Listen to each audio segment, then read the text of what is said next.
Welcome to the Digital Culture Podcast, a podcast for people working in the creative and cultural sector and want to know more about digital. I'm your host, James Akers. Thanks for joining us for this episode of the Digital Culture Podcast. I'm James, one of the tech champions at the Digital Culture Network. I'm a white man with brown hair wearing a purple t-shirt. We're continuing our series of episodes interviewing Digital Culture Award winners. My guest today is the winner of one of our Digital Culture Network Awards.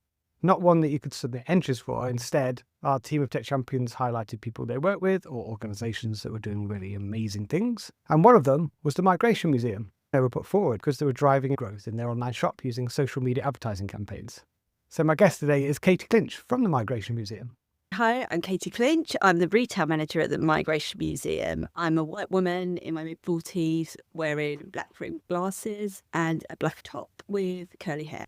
So just to give you a little bit of background about the Migration Museum as an organisation, what we do in a nutshell is explore how the movement of people to and from the UK across the ages has made us who we are, both as individuals and as nations, really about telling people's stories. I run our award-winning museum shop and the online shop, which is based around something called the Migrant Makers Market, a vibrant curated shop selling products from migrant-owned businesses and creators. Just to tell you a little bit about what we've been doing the last few years as the Migration Museum, we've been based in Lewisham in South East London in a busy shopping centre for the past 5 years. However, we had to move out of there quite recently, so we are currently working towards a new temporary museum. Opening date is to be confirmed at the moment, but our online shop is still very much open for business. Longer term, we're also working towards opening a permanent museum, which will be in the City of London, opening in 2028. That's just being built at the moment. In fact, very excitingly, one of my colleagues just saw our 2 floors have just gone in this week. Lots of change, lots of exciting things happening for the museum. Lots happening. You won this award specifically for the shop activity you've been doing. As a team, you've been in touch with the Digital Culture Network for quite a few years now.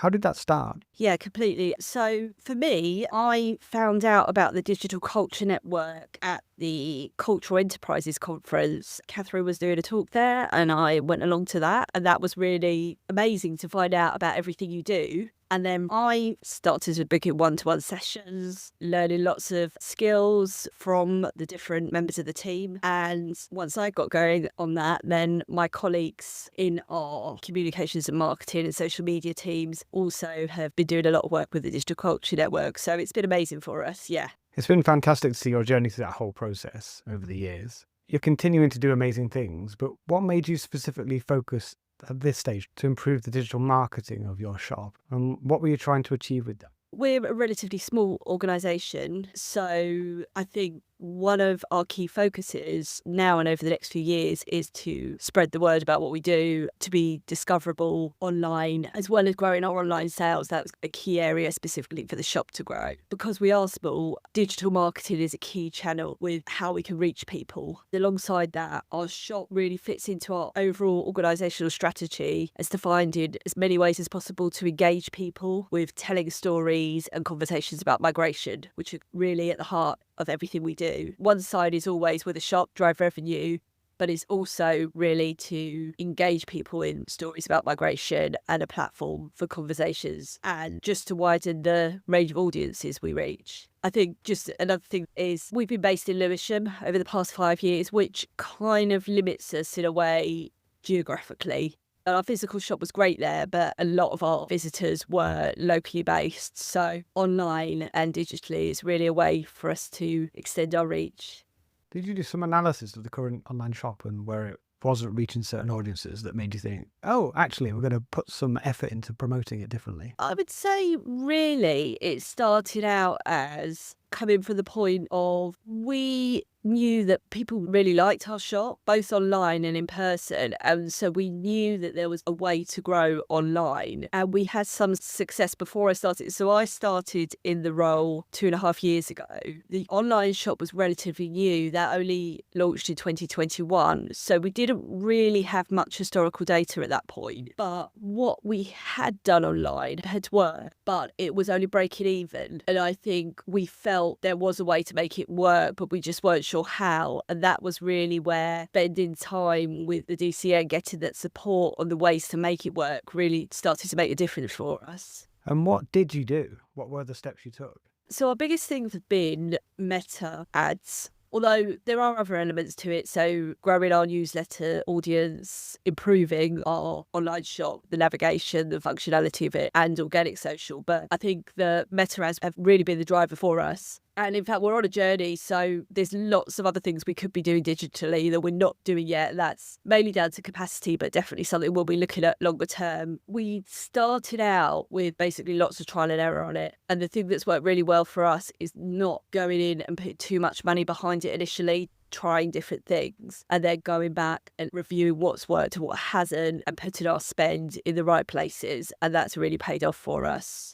Just to talk about some specific examples of paid meta ads that have worked for us, we've had some video reels which show one of our best-selling t-shirts with Paddington Bear on it, and it's got the wording "migration is not a crime." People really connect with that, and that's really taken off. Video reels appeals to a lot of people. It's really widened our audience. The great thing about that as well is a lot of the products are print on demand. If we grow the sales, it's not reliant on our capacity to be able to fulfill any peaks in sales that happen. It's being handled by our print on demand partner.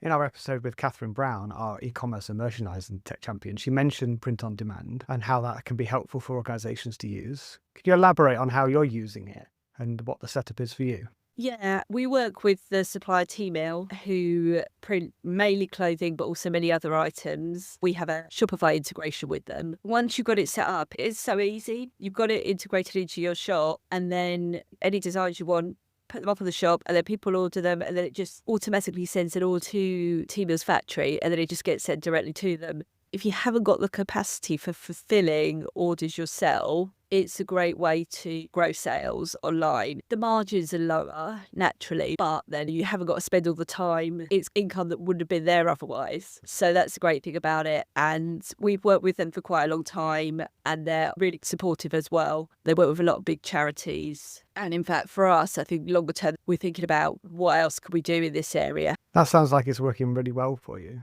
Aside from the Paddington Bear t-shirts, were there other campaigns you're running as well?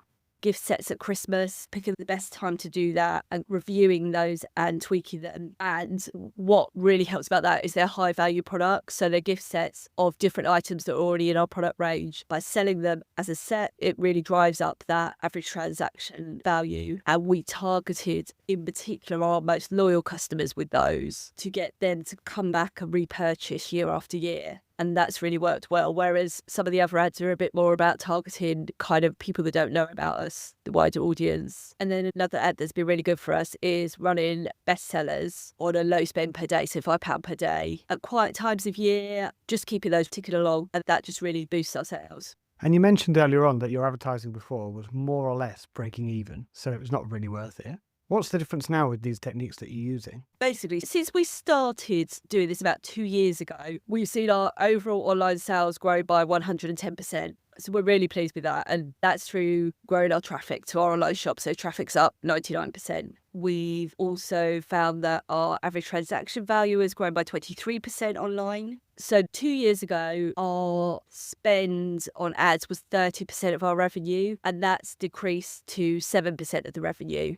So you can see just what a difference it makes to test things and learn and put the money in the right places. They're great results. I really like how you're planning different campaigns for different audiences and also off-peak periods of the year. How does someone go about finding the right opportunities for campaigns like this? I think it's really been just trying lots of different things, just thinking about what are our best sellers and how and who should we be marketing to. And I think it's those two things of we want to find new customers, get new people engaged, but then we also want repeat shoppers. We want people to come back and buy with us again. And I think with next stage as well is once we've got people engaged in the shop, signed up to our newsletter, for example, we're then going on to look at how do we get them interested in the museum, because a lot of people that come to us via the shop are coming because they see the product, they want to buy it, and they don't necessarily know that much about the Migration Museum or haven't visited us. And I think the timing for us working towards having a fully launched permanent museum in central London, we're wanting to build our audiences to support us and visit us and want to find out more about us. And I think the shop is actually going to be and is a really important part. That's a fantastic gateway, isn't it, to everything else you offer?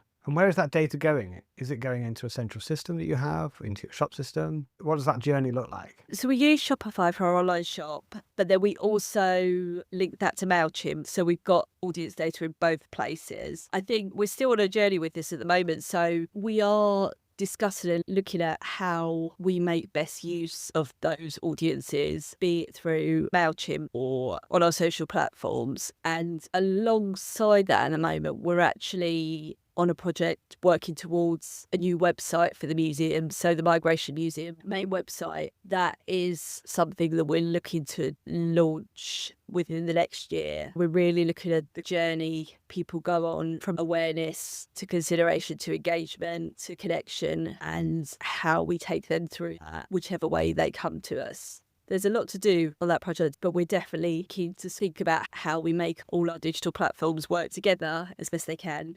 And from this whole process, do you have any key takeaways you'd like to share? The biggest initial learning is not to put a load of money behind an ad until you've learned what works and what doesn't. And in fact, one of the other challenges is Meta's always changing things around as well, or trying to make you do things you don't want to a lot of the time.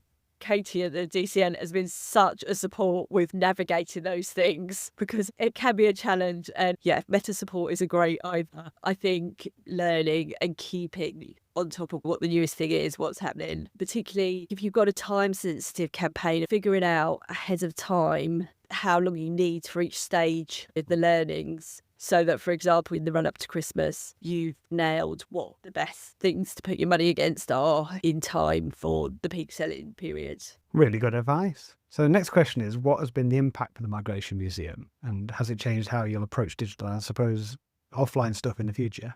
Moment for us, the paid advertising is the most effective way for us to grow audiences to drive sales online. It's very relevant for us now that we're reviewing our data and our digital strategy. And there's lots of opportunity. What else can we do to use this to grow audiences? And I think that going forward, it will have even more of an impact for us. One of our biggest things is brand awareness. That's one of our biggest goals over the next 3 years. And this is an important part of it. I think the way we approach things in future, looking at what other interesting things can we do with social media and digital. So videos, what else is there we could do with videos? We've actually got a new member added to our social team, but she just started a couple of weeks ago to create more video content for us, among other things. And I think that will be really beneficial for us to have more of that type of content. And you mentioned before the video was performing really well through your ads, wasn't it? Yeah, I think as well, we've really been exploring other ways we can use video content. Our social media team, Daniela and Alicia, who's just started, they've got some really good ideas and have come up with some really interesting videos, doing short videos of staff profiles on LinkedIn. They've been received really well, and kind of other things that just really tell you about what the museum does and getting a feel for it. And I think particularly as we haven't right at this time got a physical museum that's open, it becomes even more important. What's the one thing you'd tell another museum thinking about doing something similar? Start small, trial and error. Use the Digital Culture Networks team for as much support you could possibly get because it's amazing. What I would say is it's worth thinking about planning and timing because all of the information and the support is really useful, but it's finding that time to actually put it into practice and implement it.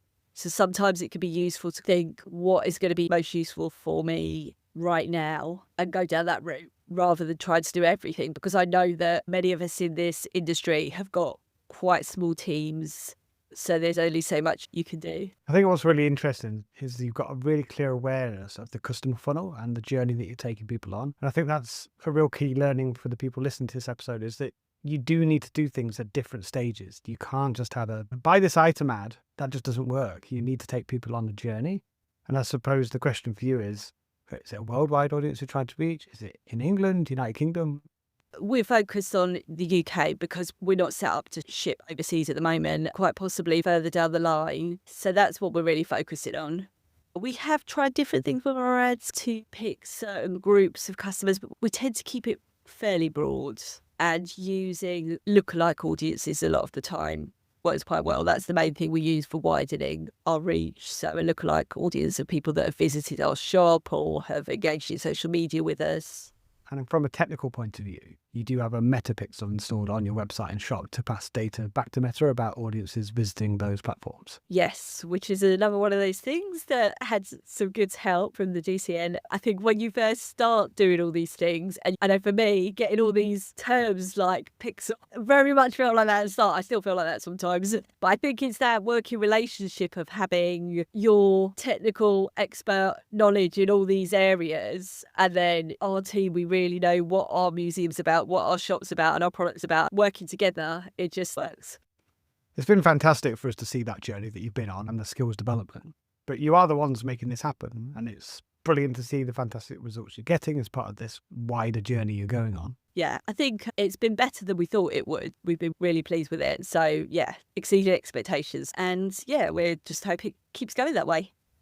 Brilliant. And if people want to learn more about the Migration Museum and everything you're doing, where should they go? You can follow us on social media on various platforms. We're on LinkedIn, very active on LinkedIn. Give us a follow there, or on Instagram. And we have a regular newsletter, which you can sign up to via our website.